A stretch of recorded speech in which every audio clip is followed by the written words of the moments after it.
all those painting applications that you think are helping you, are they actually ruining your business? It's Brandon here. I do a bad job of recording these camping and walking with Brandons. I think I'm going to do some camping with Brandons because I'm going camping this weekend.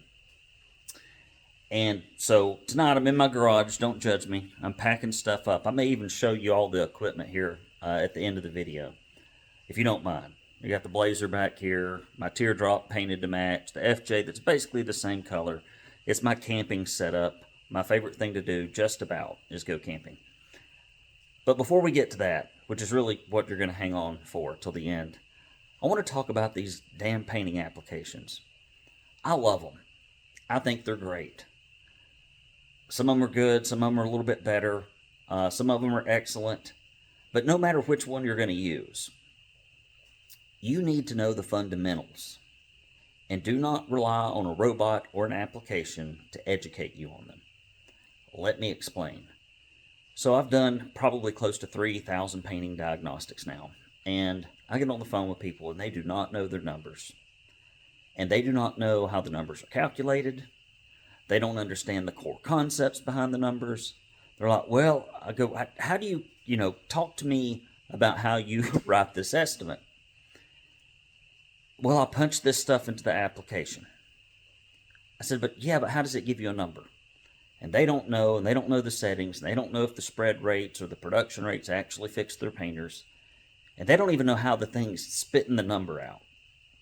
And often either they've entered it in wrong, or the metrics aren't good for their business, or they're leaving things out because they can't really write an estimate without the app, right? They can't do it. They don't know how.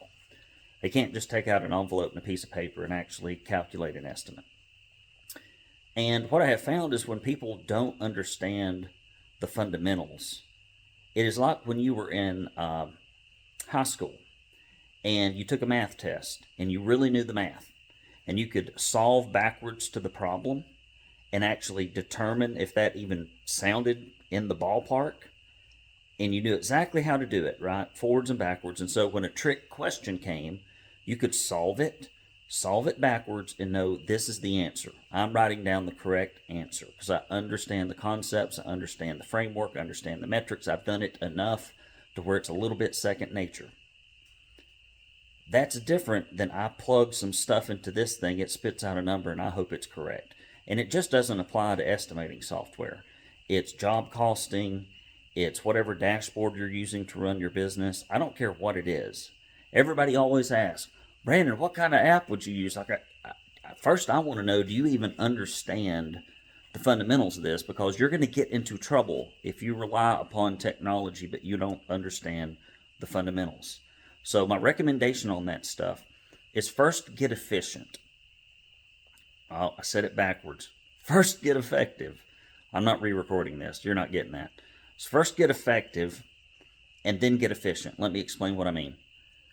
Be able to do it on a piece of paper or a spreadsheet. Understand it intimately. Understand it intimately.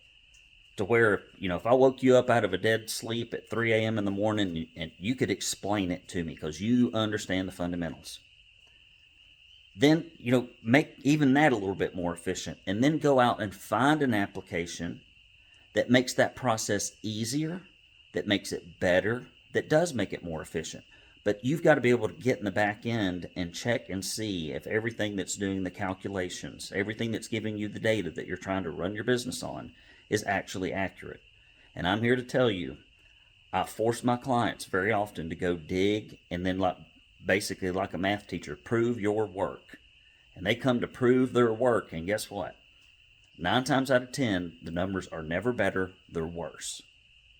Things are getting missed, things are getting left out, things are being calculated improperly. They're throwing other things in it that don't need to be in it, whatever the case may be. So I'm here to tell you, focus on the fundamentals.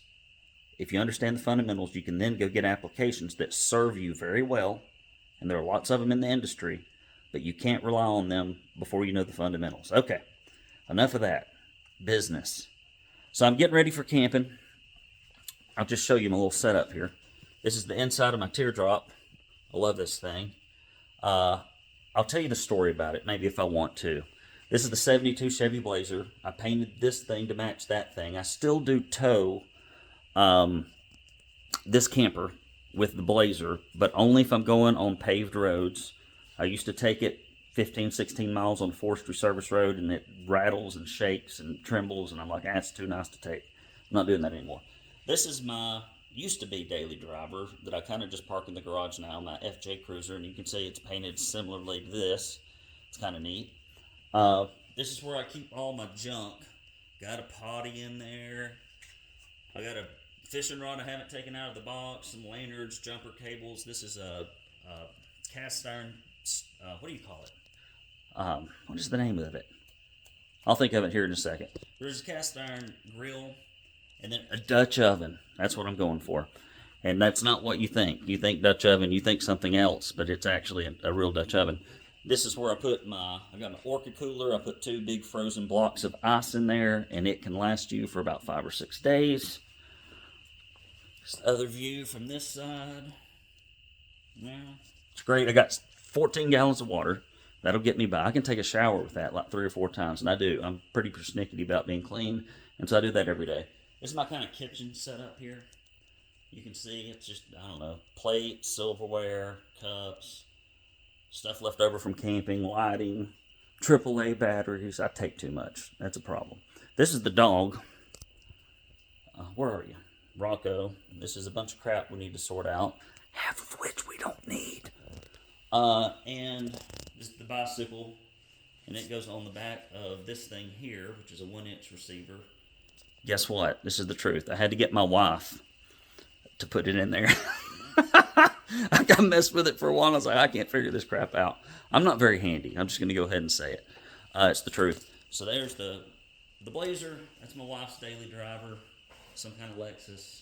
We've got 2 of them. One of them's black, sitting out here, and I'm about to, I'm driving it till the wheels fall off. We put a transmission in it. It's mild up, but it still runs fine. And so I've been driving that daily, and I'm going to give that to Sylvia when she turns 16, because it's kind of like a tank, and it's, you know, if she puts it in a ditch, could be worse. So guys, I may record another one of these once I get out there and get the campsite set up, because I know this is really what you tune into, is to watch me go camping, because I mean, it's thrilling, it's high drama. So guys, I appreciate you. We'll call this Camping with Brandon, I suppose. I'll do a little series while I'm out in the Cohutta Wilderness. I may even show you around the place and throw a little painting wisdom at you while I do it. Love you, mean it. I'll see you out in the sticks.